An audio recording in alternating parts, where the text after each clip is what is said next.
আমার বোনরা শুনছে তো, বিবাহিত ভাইরা শুনছেন তো, তোমরা অবিবাহিতরা শুনছো তো। আমি তোমাদেরকে আজকে এমন এক গল্প শোনাচ্ছি গতকালের, যেটা তোমার সারা জীবনের শিক্ষণীয় হতে পারে। আর আজকের দিনে আমি বিলিভ করি, যদি আমি এরপর আর একটা বক্তব্য না দিই, একটা হাদিস, একটা আয়াত না বলে, যদি ওয়া আখিরু দাওয়ানা আলহামদুলিল্লাহি রাব্বিল আলামিন বলে চলে যাই, আমার এখানে আসা সার্থক। যদি তোমরা বুঝতে পারো আমার কথা, তোমরা মনোযোগ দিয়ে শোনো। গতকাল আমার কাছে এক প্রশ্ন আসলো তালাক বিষয়ে। আমি বেশিরভাগ সময় অ্যাভয়েড করি তালাক বিষয়ে প্রশ্ন। এমনিতে আমি নরমালি কোনোদিন কোনো ফতোয়া দিই না।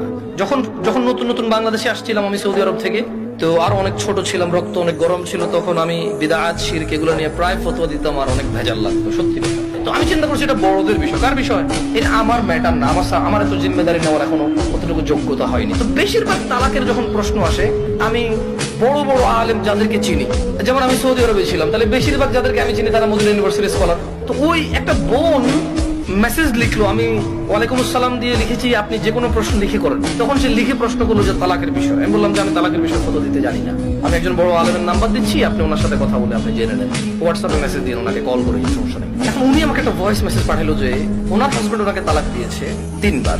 এখন উনি নানা হুজুরের কাছে গিয়েছে যে উনি এখন এই স্বামীর ঘর করতে পারবে কিনা। ওনার স্বামী অনুতপ্ত, উনি অনুতপ্ত।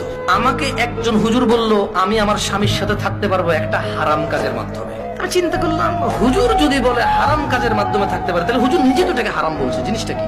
তখন আমি বোনকে আর সাহস করে কিছু না বলে, আমি শেখ মুস্তাফিজুর রহমান বিন আব্দুল আজিজ আল মাদানী হাফিজাহুল্লাহ, উনি সৌদি আরবে হাফারুল বাতান ইসলামিক সেন্টারে ছিল, আমি বললাম যে আমি একজন বড় আলেমের নাম্বার দিচ্ছি, আপনি ওনাকে কল দিয়ে আপনার মাসলাটা জেনে নেন, আমাকে আপনার পুরো কথা খুলে বলার দরকার নাই, আপনি ওনার সাথে ডিসকাস করেন। ঠিক 2 ঘন্টা বা 3 ঘন্টা পর উনি আমাকে মেসেজ দিল যে হুজুর আমি একটু আপনার সাথে কথা বলতে চাই। আমি বললাম যে আমি আপনার সাথে কথা বলবো না, আমি আপনাকে যার নাম্বার দিয়েছি, যদি ওনার কথায় আপনার কিছু বুঝে না আসে তাহলে আমার কথা আপনার বুঝে আসবে না।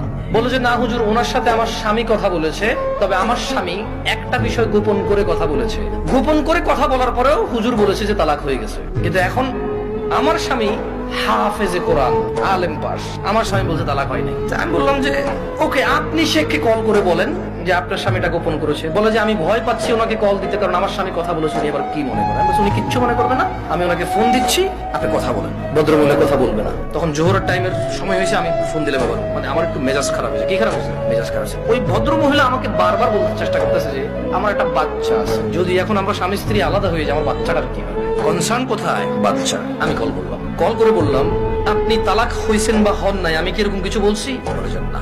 আমি বললাম ধরে নেন আপনার স্বামী আপনাকে তালাক না দিয়ে যদি গলা একটা কোপ দিত, আপনার গলাটা কাটতো কিনা? বলে যে কাট। আমি বললাম তালাক দিল, তালাক হবে। এবারে হুঁশে দিছে না বেহুশে দিছে, রাগ করে দিছে না আদর করে দিছে, মজা করে দিছে নাকি দুষ্টামি